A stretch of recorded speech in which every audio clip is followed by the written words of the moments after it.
ABD sınır muhafızları 20 Ekim Salı günü İç Moğolistan'da yapılan Stevia markalı tatlandırıcıları Uygurların zorunlu çalıştırılmasına karıştığı gerekçesiyle yasakladı.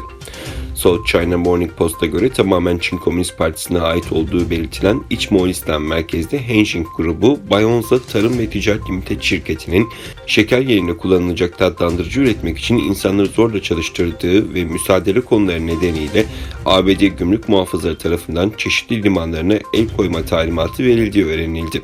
Bilgilere göre Stevia markalı tatlandırıcı Coca-Cola'da dahil olmak üzere bir dizi tanınmış üründe yaygın olarak kullanılan bir ürün olduğu ve ana üretim merkezinin Çin olduğu öne sürülüyor.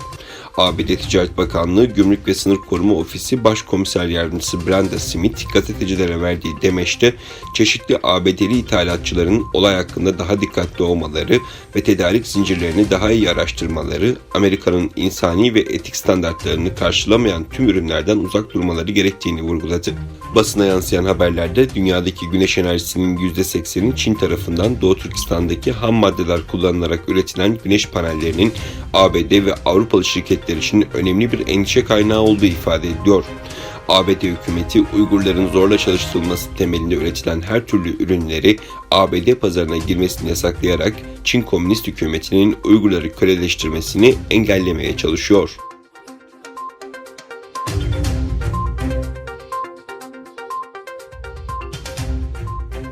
Çin'in Doğu Türkistan'da Uygurlara yönelik zulmü dünya çapında ilgi görürken Endonezya hükümetinin 4 Uygur'u Çin'e iade ettiği ortaya çıktı.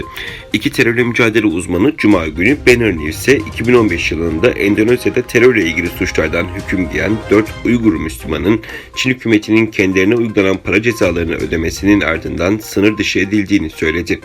Nereye gönderildikleri sorulduğunda her iki uzman da 4 kişinin Çin'e sınır dışı edildiğini doğruladı. Çatışma Politika Analizi Enstitüsü'nde araştırmacı olan Deka Anvar, Banner News'e Eylül ayında sınır dışı edildiler ve cezalar Çin hükümeti tarafından ödendi dedi. Habere göre 4 kişi yani Ahmet Mahmut, 6. Bayram, Ahmet Bozaoğlan ve Abdülbasit Tüzer sahte pasaport kullanarak ülkeye giriş yapmak ve terör grubuna katılmaya teşebbüs etmekten suçlu bulunduktan sonra Jakarta Mahkemesi tarafından 2015 yılında 6 yıl hapis cezasına çarptırıldı ve 6.812 ABD doları para cezası aldı. Onlar cezaevinden tahliye edildikten sonra hangi ülkeye dönecekleri belli olmadığı için bu da insan hakları örgütlerinde endişelere yol açmıştı. Uluslararası Af Örgütü Endonezya hükümetinden konuyla ilgili açıklama yapmasını istedi.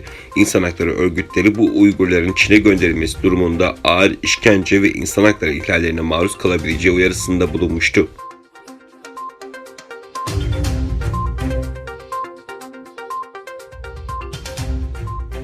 ABD Dışişleri Bakanı Mike Pompeo yazılı açıklama yaparak Sudan'daki insani krizle mücadele için 81 milyon dolar yardım göndereceklerini duyurdu.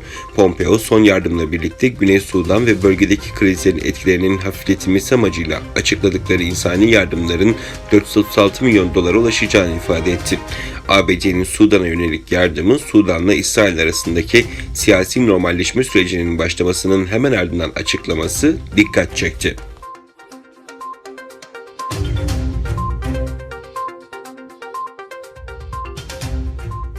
Venezuela Devlet Başkanı Nicolas Maduro, ulusal enerji yatırımı konusunda Rusya, Çin ve İran'dan gelecek desteklerle ülkesinin bağımsız silahlanma sistemi için bir askeri konsey kurmak istediğini söyledi.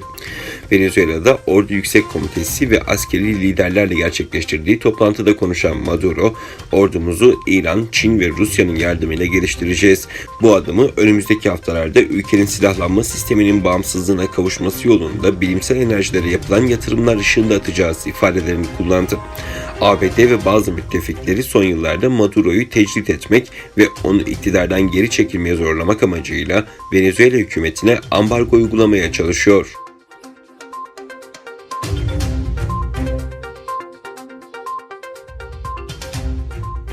Fransa Cumhurbaşkanı Macron'un İslam karşıtı açıklamalarına Arap dünyasından tepkiler sürerken Fransız malları ve Fransa'ya seyahate karşı boykot çağrıları da yükseliyor.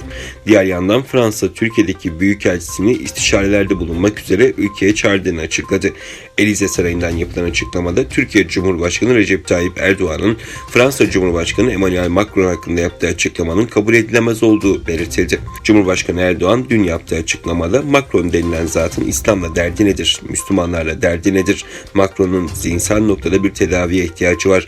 İnanç hürriyetinden, inanç özgürlüğünden anlamayan, kendi ülkesinde yaşayan milyonlarca farklı inanç mensubu insanlara bu şekilde davranan bir devlet başkanına başka ne denilebilir ifadelerini kullanmıştı.